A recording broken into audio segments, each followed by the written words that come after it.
선교위원회 헌신 예배를 하나님께 드리겠습니다. 나는 전능하신 아버지 하나님, 천지의 창조주를 믿습니다. 나는 그의 유일하신 아들 우리 주 예수 그리스도를 믿습니다.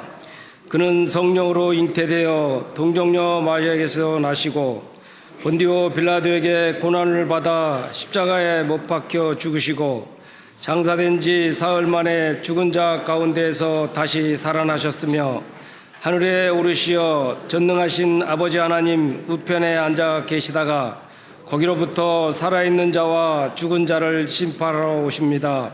나는 성령을 믿으며 거룩한 공교회와 성도의 교제와 죄를 용서받는 것과 몸의 부활과 영생을 믿습니다. 아멘. 찬송가 302장 부르시겠습니다.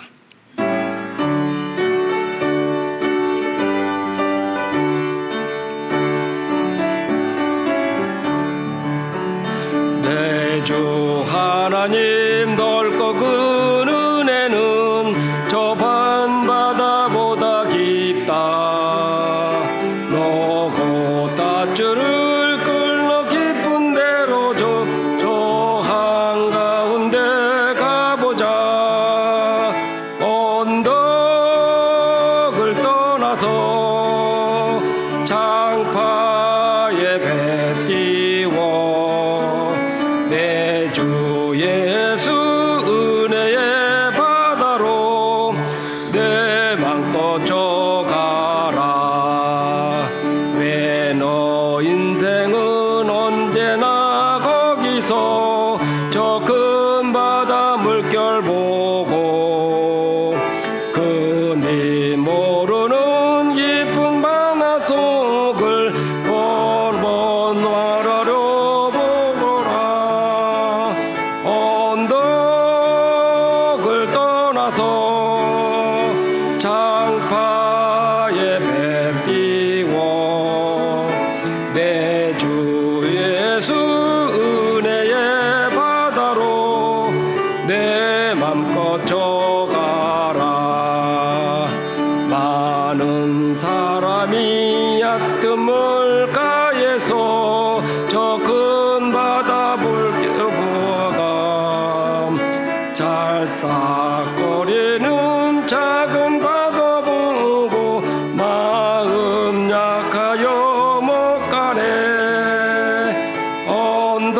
언덕을 떠나서 장파에 배 띄워 내 주 예수 은혜의 바다로 내 맘껏 져가라. 자고 가거라 이제 고 가거라 저 큰 은혜 바다 향해. 자고 내 눈을 저 깊은 데로 가 난 바다로. 언덕을 떠나서 장파에 배 띄워 내 주 예수 은혜의 바다로 내 맘껏 져가라. 송성영 안수집사님 나오셔서 기도 인도해 주시겠습니다.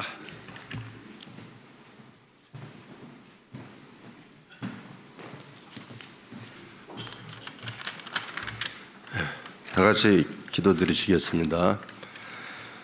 사랑과 은혜가 많으신 하나님, 복된 주일 사순절 기간에 은혜의 자리에 저희들 함께 모여 주일 찬양 예배를 선교위원회 헌신 예배로 드리게 하시니 감사드립니다. 항상 저희들의 연약함을 아시는 주님, 못난 저희들이 항상 세상적으로 판단하고 바라보지만 그럼에도 불구하고 하나님께서는 저희들을 사랑하시어 십자가의 사랑으로 회개하게 하시고 진리의 길로 인도하시며 주님의 사랑 안에서 각각의 지체가 모여 합력하여 선을 이루게 하시는 하나님을 찬양합니다. 주님, 특별히 대형교회가 영적으로 깨어 있어 주님의 계획 안에서 주님이 기뻐하시는 일을 감당해 나가는 교회가 되게 하시고 지역사회를 위한 선교적 사명에 힘쓰기 위해 십자가 사랑의 생기가 넘치는 대형교회가 되게 하여 주시고 모든 성도가 주님의 말씀과 기도로 무장하고 두려움 없이 선교를 실천해 나가는 교회가 되게 하여 주시옵소서.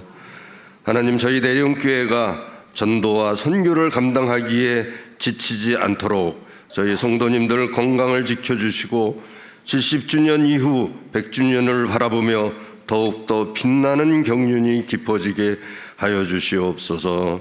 이 시간 곳곳에서 주님의 부르심을 받아 영혼 구원에 힘쓰시는 선교사님들을 기억하게 하시고 특별한 은혜로 채워주시어 마르지 않는 샘물과 같은 감사와 기쁨으로 주님을 전하는 축복의 통로로 사용하여 주시옵소서. 또한 그들을 위하여 기도하며 돕는 손길 위에도 한없는 은혜로 함께하여 주시옵소서. 저희 선교위원회와 모든 성도님들이 기도의 자리에서 떠나지 않게 하시고 영적 지혜를 주시어 하나님 나라 확장에 크게 쓰임받는 위원회 되게 하시고 오늘 말씀 전하실 한성도 담임 목사님에게 성령님께서 함께하여 주셔서 은혜의 말씀을 통해 저희들 각자 주어진 자리에서 맡겨진 사명을 다짐할 수 있는 시간이 되게 하여 주시옵소서. 감사드리며 예수님의 이름으로 기도드립니다. 아멘.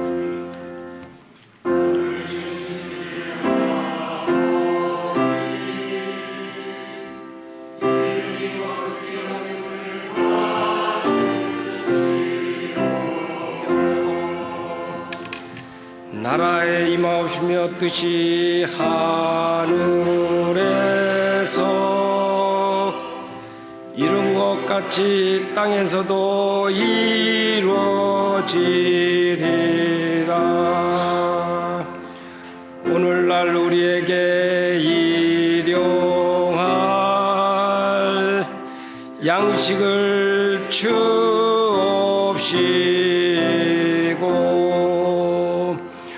우리가 우리에게 지은 자를 사하여 준 것 같이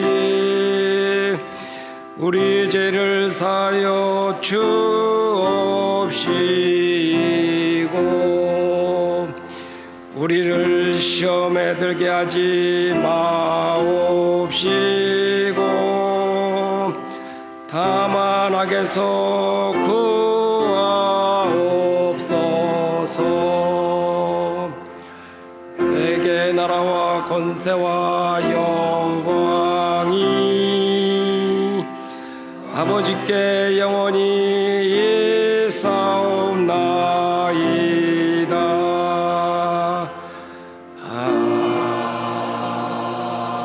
아멘. 박명분 권사님 나오셔서 성경 봉독 후에 선교위원회 회원들 나와서 특송하시겠습니다.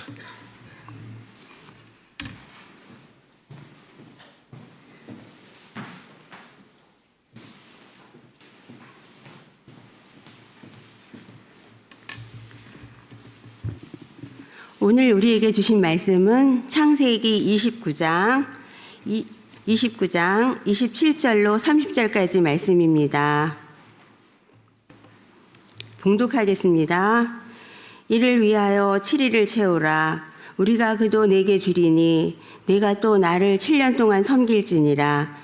야곱이 그대로 하여 그 7일을 채우매 라반이 딸 라헬도 그에게 아내로 주고 라반이 또 그의 여종 비라를 그의 딸 라헬에게 주어 시녀가 되게 하매 야곱이 또한 라헬에게로 들어갔고 그가 레아보다 라헬을 더 사랑하여 다시 7년 동안 라반을 섬겼더라. 아멘.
담임 목사님 나와주셔서 말씀 증거해 주시겠습니다.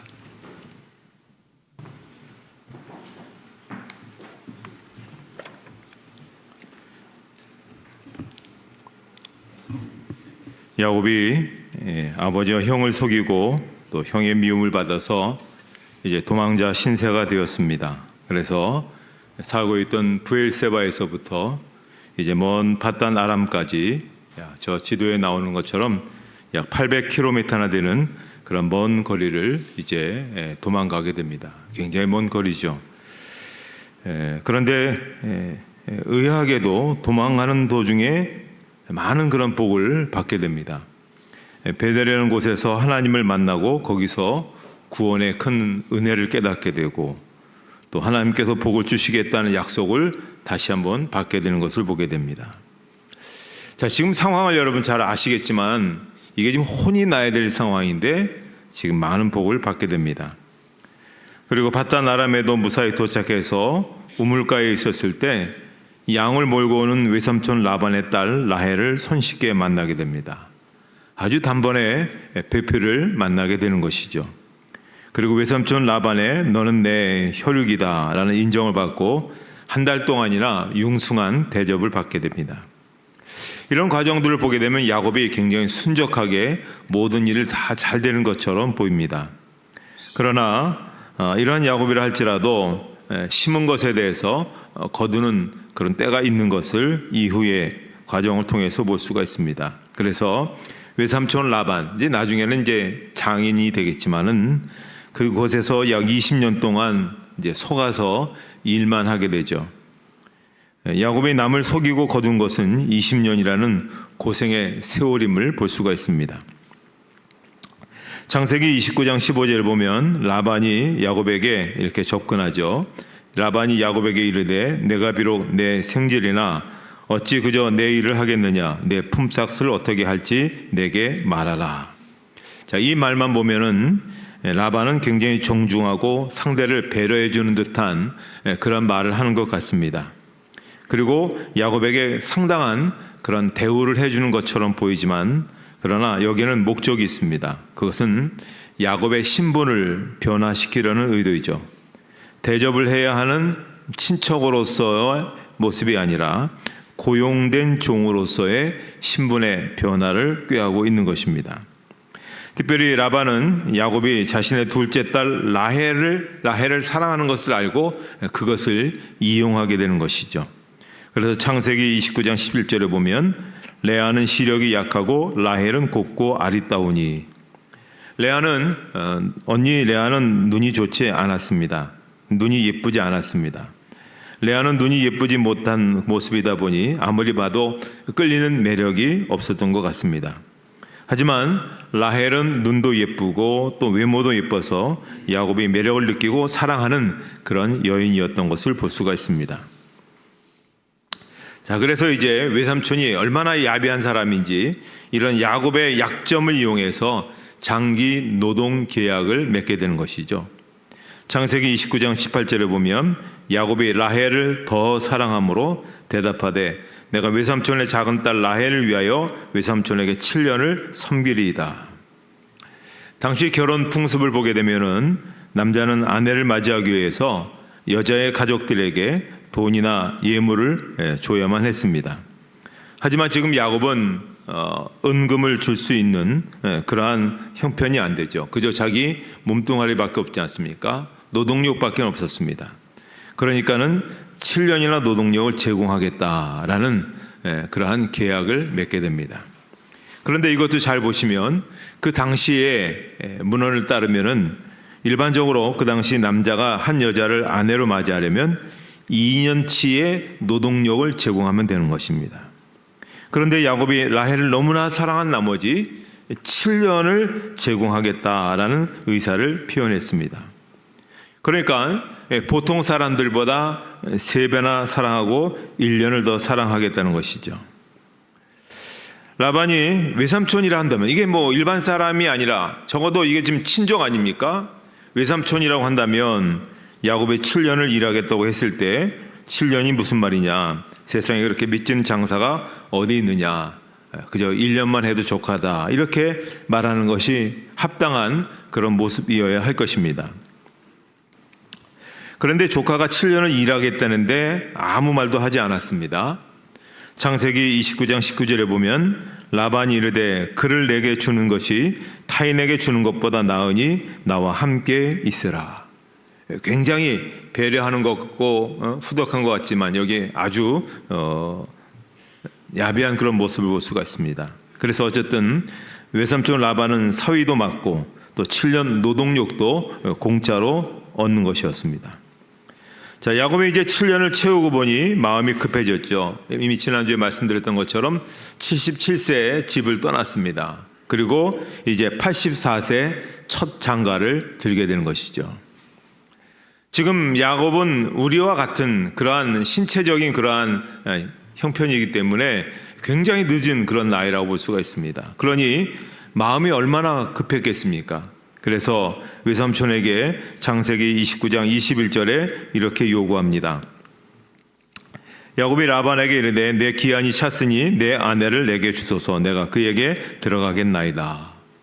이제 라반은 7년이 지났으니 온 동네 사람들 다 모아놓고 혼인잔치를 하게 됩니다.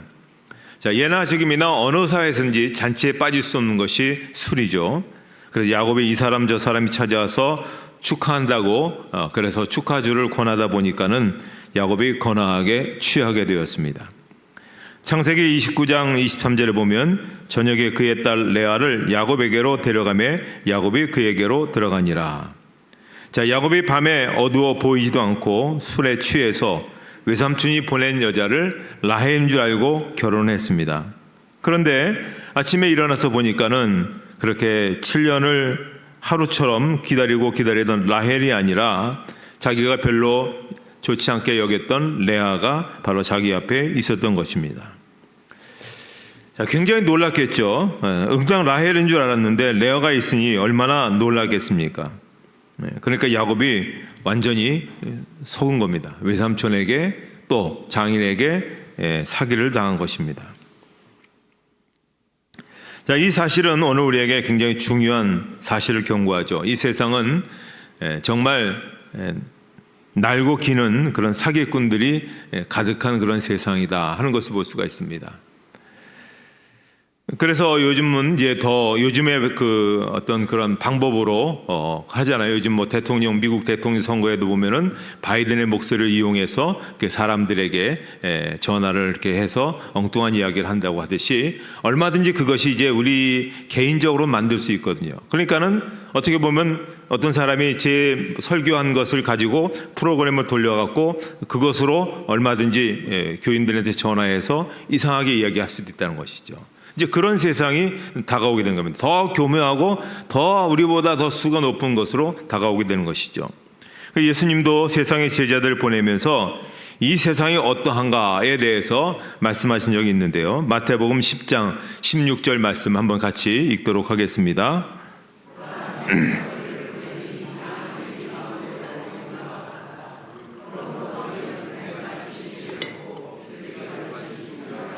이 세상의 사기꾼들을 일이라 물어뜯는 그러한 존재처럼 예수님께서 말씀하시고 우리로 하여금 지혜로워야 된다. 이제는 지혜롭지 않으면 당할 수밖에 없는 그런 세상을 우리가 살 수밖에 없는 것이죠. 자, 그런데 여러분 잘 보십시오. 야곱이 지금 사기를 당하고 있습니다. 사기를 당하는데 이거는 자기가 사기를 친 그대로 지금 돌려받고 있는 것을 보게 됩니다. 네 가지 면에서 한번 생각해 보는데요. 자, 첫 번째, 야곱은 언니를 차치해 놓고 동생을 좋아했습니다.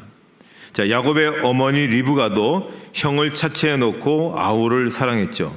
그러니까는 형이 배제되고 아우가 사랑을 입고 있는 점, 이게 이제 똑같은 것이고요. 두 번째, 라반은 야곱이 라헬에 대해서 연애 감정을 갖고 목말라 하는 것을 이용해서 야곱의 노동력을 빼앗습니다. 마찬가지죠. 야곱이 예전에 형 에서가 배고파하는 것을 이용해서 팥죽 한 그릇에 장자권을 빼앗았습니다. 상대방의 약점을 이용해서 남의 것을 빼앗는 것이 아주 똑같습니다. 세 번째 보십시오. 야곱은 아버지 이삭이 잘 보이지 않는 것을 이용해서 사기를 쳤지 않습니까? 이삭의 눈이 잘 보이지 않았습니다. 야곱은 그런 아버지를 이용해서 사기를 쳤는데 이번에는 어떻습니까? 외삼촌 라반도 밤이 어둡고 술에 취해 분별력이 떨어진 야곱의 상태를 이용해서 사기를 쳤습니다. 어두움을 이용한 것까지 똑같습니다. 인간적인 약점을 이용했을 뿐만 아니라 환경적인 약점까지도 그렇게 이용한 것을 보게 됩니다. 네 번째, 야곱은 아우임에도 형인 것처럼 행세했습니다. 레아는 언니임에도 동생인 것처럼 속였습니다. 가족 간의 서열을 속인 것도 굉장히 흡사하죠. 그래서 창세기 29장 25절에도 보면 야곱이 아침에 보니 레아라 라반에게 이르되 외삼촌이 어찌하여 내게 이같이 행하셨나이까? 내가 라헬을 위하여 외삼촌을 섬기지 아니하였나이까? 외삼촌이 나를 속이심은 어찌됨이니까? 라고 야곱이 라반을 향해서 항변한 것을 보면서 비교를 해보면 창세기 27장 36절을 보시면 이렇습니다. 에서가 이르되 그의 이름을 야곱이라함이 합당하지 아니하니까 그가 나를 속임이 이것이 두 번째이니이다. 전에는 나의 장자의 명분을 빼앗고 이제는 내 복을 빼앗았나이다.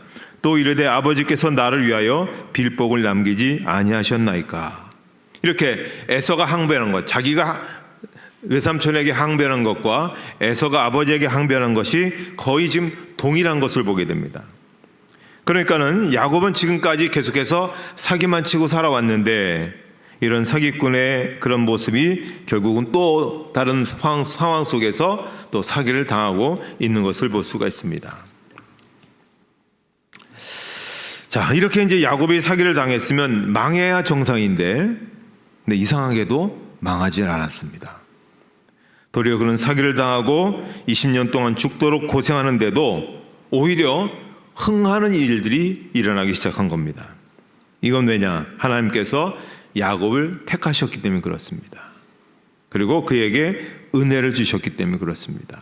그리고 우리가 이 창세기를 보면서 어떤 인간적인 노력, 의지 뭐 이런 것이 아니라 하나님의 일방적인 선택이죠. 우리도 마찬가지 아니겠습니까? 하나님께서 많은 사람들 가운데서 우리를 구원의 백성으로 택해 주셨다는 것, 여기에서부터 하나님의 놀라운 역사가 있다는 것입니다. 그래서 하나님은 사기꾼 야곱을 그대로 내버려 두지 아니하시고 훈련시키셔서 결국은 하나님의 훌륭한 그러한 사람으로 바꾸시는 것을 볼 수가 있습니다. 남의 것을 빼앗는 사람을 이제 민족의 어떤 이스라엘 민족의 그러한 큰 그러한 아버지와 같은 그런 사람으로 바꾸시는 것을 볼 수가 있습니다. 자, 야곱이 외삼촌에게 왜 나를 속이셨느냐라고 항변하지만 라반은 그럴듯한 대답을 하게 되죠. 창세기 29장 26절에 라반이 이르되 언니보다 아우를 먼저 주는 것은 우리 지방에서 하지 아니하는 바이라. 그건 그 당시 맞는 사실일 것입니다. 그렇다면 맞는 사실이라고 한다면 애초에 7년 전에 계약을 할 때 분명하게 이야기를 해줘야만 했던 것입니다. 그런데 다 일이 끝난 다음에 이야기를 하는 것이죠. 라반은 야곱에게 또 이렇게 말을 합니다. 창세기 29장 27절 이를 위하여 7일을 채우라. 우리가 그도 내게 주리니 내가 또 나를 7년 동안 섬길지니라. 자, 84세 야곱이 7일 만에 2번이나 장가를 갔습니다. 그런데 84세 야곱에게 라반이 그냥 2딸을 주지는 않았습니다. 주긴 주되 7년을 더 일하라고 해서 꼼짝없이 야곱은 라헬을 얻기 위해서 합해서 14년 동안 노동력을 제공하게 되었습니다. 사실 라헬이 7년이라면 레아는 1년만 해도 충분한 것입니다. 그런데 외삼촌 라반은 레아도 라헬과 같이 7년씩 계산해서 14년 동안이나 공짜 노동력을 끌어낸 것이죠. 야곱에게 처음 7년은 수일처럼 지나갔지만 나중 7년은 정말 견디기 힘든 그런 시간이었을 것입니다. 그러나 야곱이 14년 동안 노동하게 된 것은 단순한 그런 하나님의 형벌은 아닙니다. 이것은 하나님께서 야곱을 훈련시키신 것이다 라고 볼 수가 있습니다. 그것은 뭐냐면 사기를 당하는 것이 어떤 것인지를 철저하게 맛보게 하신 것이죠. 야곱은 두 아내를 위해서 14년 그리고 후반은 6년은 품삯을 받고 노동을 하면서 20년을 외삼촌 집에서 혹독한 훈련을 받게 됩니다. 창세기 31장 41절에 보면 내가 외삼촌의 집에 있는 이 20년 동안 외삼촌의 두 딸을 위하여 14년, 외삼촌의 양떼를 위하여 6년을 외삼촌에게 봉사하였거니와 외삼촌께서 내 품삯을 10번이나 바꾸셨으며. 자, 야곱이 지금 몇 번 사기를 당했습니까? 자, 첫 번째로는 자기 어머니의 친오빠의 외삼촌으로부터 아내를 얻게 될 때 한 번 사기를 당했습니다. 그리고 또 여기 지금 뭐라고 얘기하고 있습니까? 품삯을 받게 되는 과정 속에서도 얼마를 주겠다고는 또 적게 주고 또 적게 주고, 그걸 무려 10번, 그래서 도합 11번의 사기를 당했습니다. 얼마나 몸서리 치겠습니까? 야, 내가 사기를 칠 때는 짜릿한 것 같았는데 내가 사기를 이렇게 11번씩이나, 더군다나 모르는 사람도 아니고 외삼촌이고 또 장인이고, 이런 상황 속에서 이렇게 사기를 끊임없이 당하는 거 봐서는 내가 더 이상 사기치는 사람이 돼서는 안 되겠다라고 하는 것을 아주 철저하게 깨닫게 되었을 것입니다. 야곱을 하나님께서 철저하게 훈련시키신 것이죠. 그래서 오늘 우리도 마찬가지라고 봅니다. 우리가 이제 우리 자신도 그렇고 또 우리가 다른 사람에게 교훈을 줄 때 하나님께서 죄를 좋아하고 죄를 사랑하면 하나님은 반드시 이런 야곱의 캠프에 그 죄 짓는 사람을 입소를 시킨다는 겁니다. 그래서 죄를 교정해 주는 캠프에 그를 집어넣고, 그래서 고난을 겪게 하심으로 해서 그 죄로 인해서 겪게 되는 그 삶이 얼마나 힘들고 추하고 어려운 것인가 하는 것을 깨닫게 해주신다는 것이죠. 그래서 시편 119편 67편에 보면 고난당하기 전에는 내가 그릇 행하였더니 이제는 주의 말씀을 지키나이다. 그 많은 고난을 통해서 이제 바른 길을 가기를 간절히 원하게 된 것이죠. 하나님께서 야곱에게 20년 동안 고생하게 하신 것은 야곱을 죽이시려는 것이 아닙니다.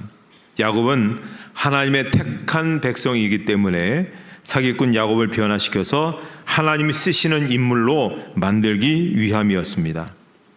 하나님은 야곱이 속이고 속는 그런 인생의 여정에도 방관하지 않으셨습니다. 끊임없이 그의 인생을 만지신 것이죠. 끊임없이 그의 인생을 새롭게 빚어가시는 거죠. 그래서 합해서 선을 이루어 가시는 일들을 이루어 가시는데요.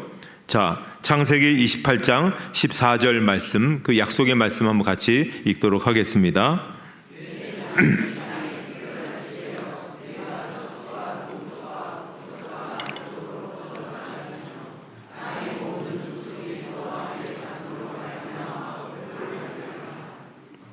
그가 지금 어렵고 힘든 그 과정 속에서도 하나님은 이 약속의 말씀을 계속해서 그의 인생을 통해서 이루어가게 만들어 주신 것입니다. 그래서 야곱이 20년 동안 그 외삼촌의 집에 있으면서 무려 4명의 아내를 얻게 되죠. 레아, 실바, 라헬, 빌하. 이 여인들을 통해서 12아들이 있게 되고, 그래서 12아들이 12지파가 되지 않습니까? 결국은 야곱이 누가 됩니까? 이스라엘의 건국의 아버지가 됩니다.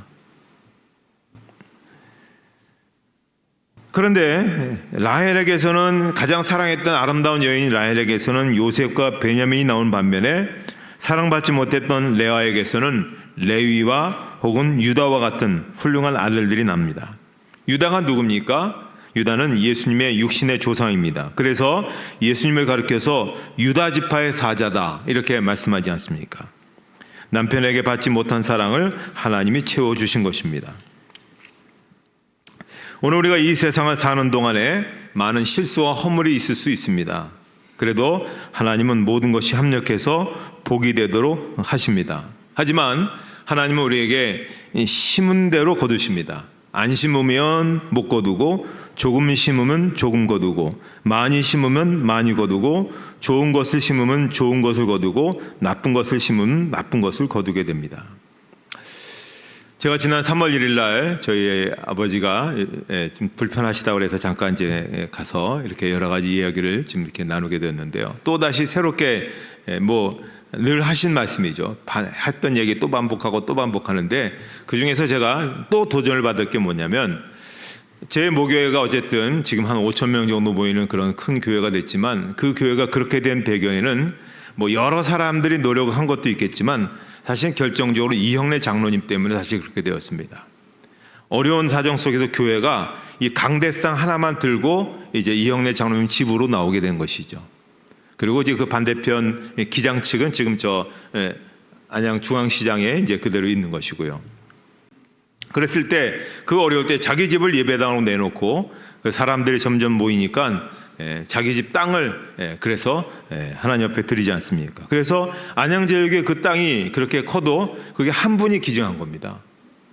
그리고 가만히 보니까 이제 교회 어르신들이 돌아가시니까 이게 교회 어르신들을 위해서 묘지를 해야 되겠다. 그래서 저 화성 쪽에다가 한 2만 평 정도 되는 그 큰 땅을 또 하나 앞에 내놓죠. 그리고 다음 보니까 이제 어느 정도 그분이 연세가 드신 다음에 이게 후배들을 위해서 내가 장학금을 모아야 되겠다. 장학금을 내야 되겠다 싶어서 자신이 갖고 있는 남은 모든 돈을 싹 모아서 장학금을 냅니다. 그래서 지금 많은 사람들이 장학금 내지만 그분이 낸 것보다 더 많이 내지는 않습니다. 그러니까 여러분 보십시오.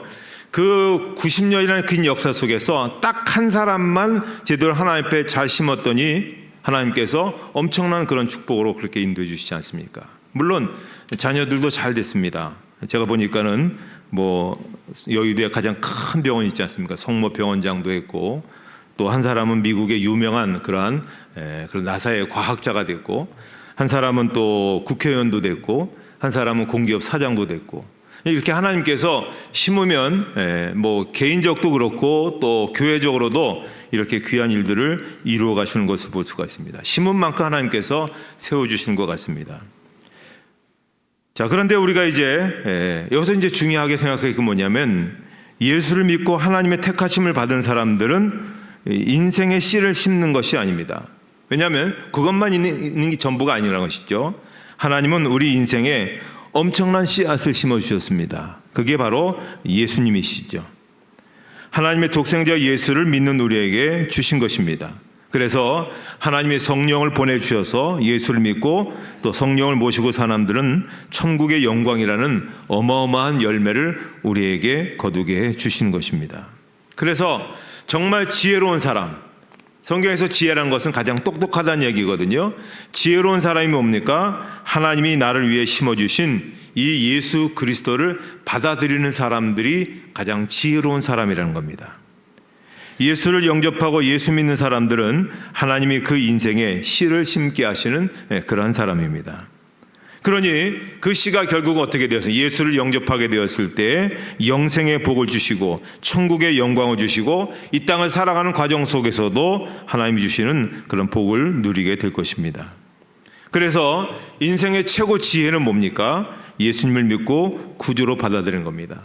인생에 있어서 최고의 씨앗은 무엇입니까? 씨를 심는 게 뭡니까? 예수 그리스도를 받아들이는 것입니다. 오늘 우리 선교위원회가 헌신 예배를 드리는데 결국은 오늘 우리에게 있어서 하나님께서 주신 가장 중요한 길은 선교의 길을 우리에게 말씀해 주셨습니다. 모든 백성들에게 가장 큰 축복의 씨인 예수 그리스도를 전하는 이것만큼 가장 복된 일이 어디 있겠습니까? 영적으로도 천국의 백성 되는 것뿐만 아니라 이 세상에 살아가는 속에서도 더 형통하고 복되게 살아가는 그런 귀한 역사가 일어나게 되는 것입니다. 자, 여러분 무엇을 심으시겠습니까? 이미 우리는 예수 그리스도를 통하여 생명의 씨인 예수 그리스도를 통하여서 우리는 이런 놀라운 구원의 자리에 서게 되고 이제 또 우리는 또 다른 씨앗을 심게 되는데 선교의 씨앗은 여러 가지가 있을 겁니다. 뭐 교회를 짓는다든지 저거 보면 우리가 지금 우리는 삶의 형편이 좋아져서 이렇게 건물 지을 때 돈이 많이 들지만 여전히 베트남이라든지 혹은 저 아프리카 어떤 목사님들이니까 아프리카 같은 데 아직도 한 700만 원 정도 되면은 교회를 하나 짓는다 그러더라고요.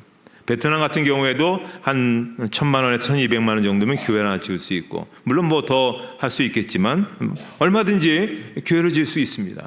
뭐 우리가 생각만 조금만 달리하면 내 인생 가운데서 한번 그런 기쁨도 있을 수 있고 또 학교도 지을 수 있습니다. 네팔 같은 데 우리가 지금 같이 협력하는 데 보면 학교 짓는 거 우리는 어마어마한 돈이지만 한 5천만 원 정도만 되면 학교를 지을 수 있다는 겁니다.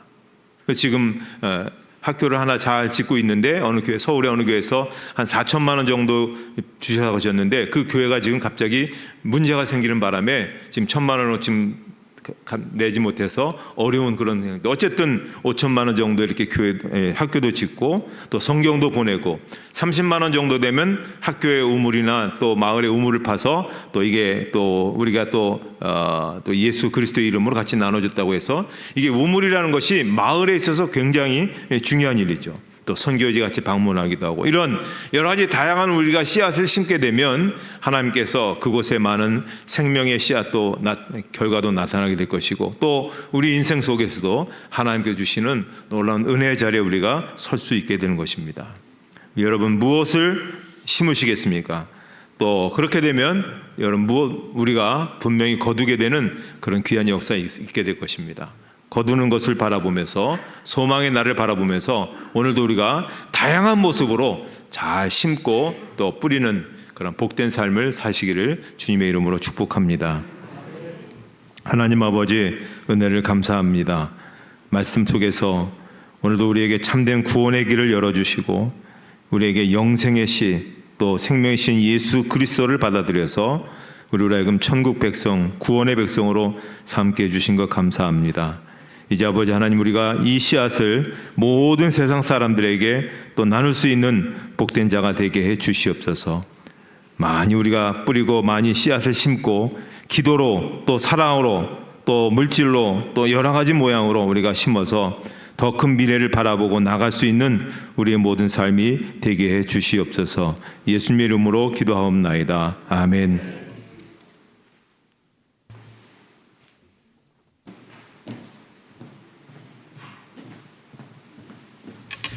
찬송가 469장 함께 부르시겠습니다.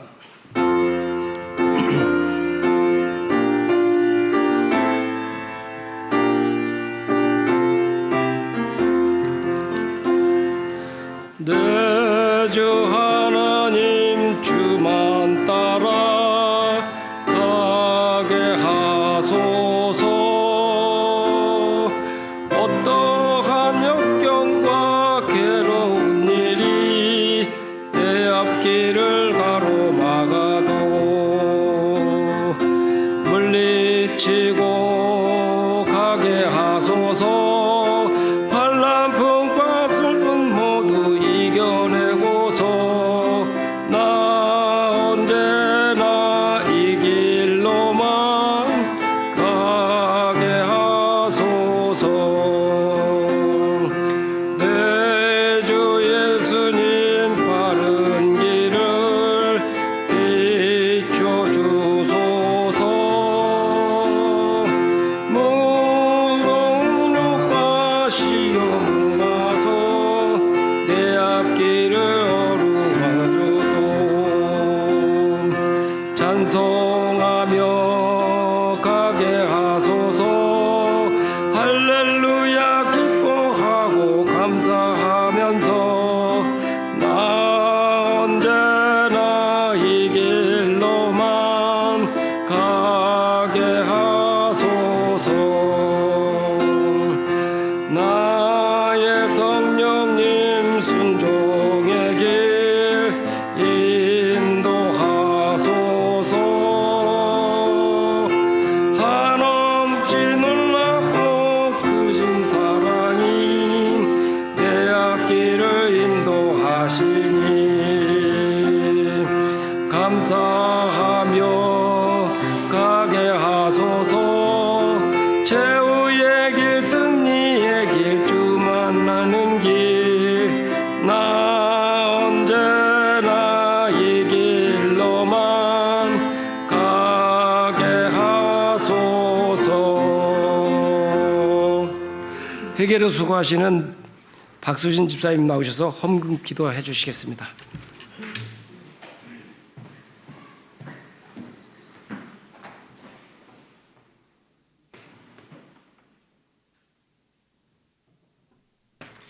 기도하시겠습니다.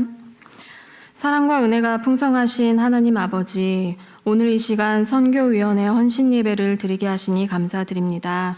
국내 선교, 해외 선교로 열심히 섬기시는 선교사님들과 각 가정에 아버지의 평안과 인도하심이 늘 함께하길 원합니다.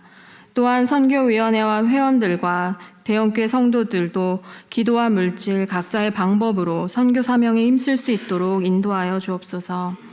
여러 기관들이 서로 협력함으로 아버지의 일에 기쁨으로 참여하게 하시고 오직 하나님 홀로 영광 받아주시기를 원합니다. 이 시간 주님께 감사의 예물을 드립니다. 믿음으로 드리는 이 예물 위에 축사하셔서 주님이 하시는 일들에 귀하게 사용되게 하시고 열매 맺게 하옵소서. 날마다 주님께 기꺼이 드릴 수 있는 믿음을 우리에게 허락해 주시옵소서. 감사하며 예수 그리스도의 이름으로 기도드립니다. 아멘.